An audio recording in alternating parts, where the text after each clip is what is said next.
नमस्कार दोस्तों, स्वागत करता हूं एक बार फिर से आपके अपने YouTube चैनल पर। दोस्तों काफ़ी इंपॉर्टेंट वीडियो है, ज़्यादा से ज़्यादा शेयर कर दीजिए। शिक्षा विभाग ग्रुप डी भर्ती रिजल्ट को लेकर अभी बहुत ही महत्वपूर्ण अपडेट। जी हाँ, उत्तराखंड शिक्षा विभाग ग्रुप डी भर्ती नियमावली। जी हाँ दोस्तों, आपने जो 7वां वेतनमान आयोग लगा था तब, जहाँ पर ग्रुप डी के पद दोस्तों मृत घोषित कर दिए गए थे, जिसका संज्ञान उत्तराखंड हाई कोर्ट ने भी लिया है। उन्होंने कहा है कि अगर मृत संवर्ग पद घोषित किए भी गए हैं तो फिर इनको आउटसोर्स से भरने की आवश्यकता ही क्यों आन पड़ी। 4000 पदों पर भर्ती होनी थी, लेकिन उत्तराखंड में मात्र 2364 पदों पर भर्ती दोस्तों की गई थी। अब जिसका बेसब्री से आप इंतज़ार कर रहे हैं, अनिवार्य शैक्षिक योग्यता आप स्क्रीन पर देखिए 8वीं पास थी। जब आपने फॉर्म भरा होगा, आपकी योग्यता 10वीं हो, 12वीं हो, ग्रेजुएट हो या पोस्ट ग्रेजुएट हो, आप देख रहे होंगे कि आपका फॉर्म नहीं भरा जाता। जब तक आप 8वीं की मार्कशीट नहीं ला पा रहे थे, फॉर्म आपका नहीं भरा जा रहा था। यानी कि इससे एक बात क्लियर थी दोस्तों, बहुत ही महत्वपूर्ण जानकारी है, यानी कि योग्यता 8वीं होगी तो ही फॉर्म भरा जाएगा, सीधी सी बात है। लेकिन आपने क्या किया, आपकी योग्यता कुछ और थी, लेकिन आपने 8वीं की मार्कशीट लगाकर फॉर्म तो जैसे तैसे भर दिया। अब सवाल उठता है कि क्या 8वीं से हायर एजुकेशन वाले को भी इसमें प्राथमिकता मिलेगी। तो दोस्तों जो हमें जानकारी मिली है, मैं आपको बता दूं, सफाई कर्मी का काम क्या है, विद्यालय परिसर की स्वच्छता का काम है, साफ़ सफाई का काम है।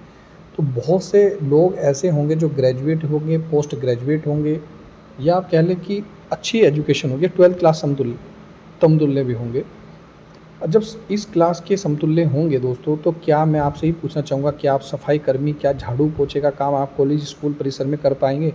तो सवाल आपका होगा नहीं, आप बिल्कुल नहीं कर सकते। क्या आप पानी पिला सकते हैं? नहीं। महिलाओं के लिए दोस्तों चौकीदार, रात्रि प्रहरी, सुरक्षा, रात्रि का कार्य भी होता है, सुरक्षा रख रखाव का भी काम होता है राज्य के विद्यालयों में। तो क्या ये महिलाएं कर सकती हैं चौकीदारी का काम? मुझे लगता है दोस्तों बिल्कुल भी नहीं कर सकती, या कहें कि बहुत कम ऐसी जगह होगी या जहाँ पे कर सकती हैं, बाकी अदरवाइज़ 80% दोस्तों महिलाएं नहीं कर सकती।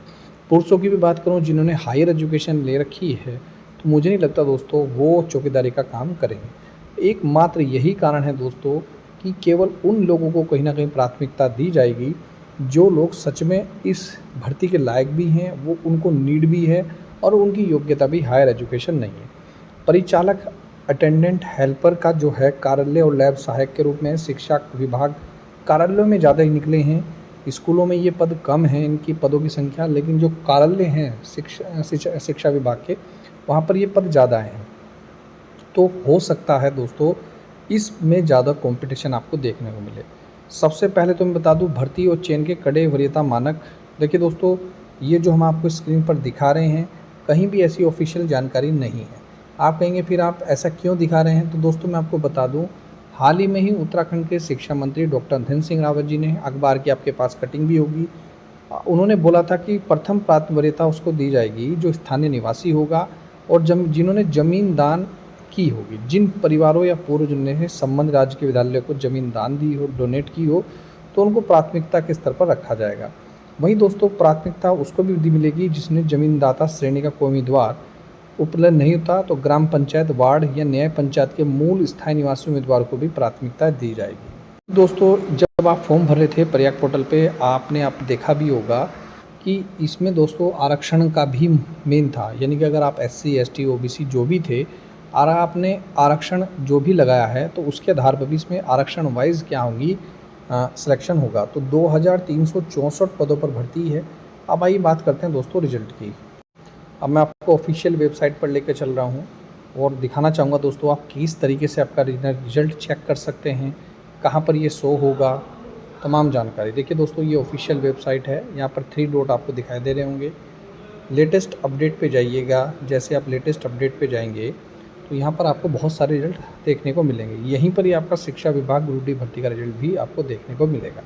हाल ही में दोस्तों उत्तराखंड पशुधन विकास बोर्ड, डेटा एंट्री ऑपरेटर, ये सारे रिजल्ट दोस्तों आ चुके हैं। और इन रिजल्ट में खासियत ये है, इसमें सबसे पहले साक्षात्कार के लिए चयनित थे, उसके बाद में अंतिम परिणाम आया, यानी कि जून के प्रथम सप्ताह में जैसे में जानकारी मिल रही है आपका रिजल्ट आ जाएगा और जुलाई में आपको दोस्तों तैनाती यानी कि ज्वाइनिंग दे दीजिए। हाल ही में डॉक्टर धन सिंह रावत जी ने साफ कहा है, कड़े निर्देश दिए हैं और इस भर्ती में दोस्तों त्वरित यानी कि तेज़ी लाने का भी उन्होंने कहा है।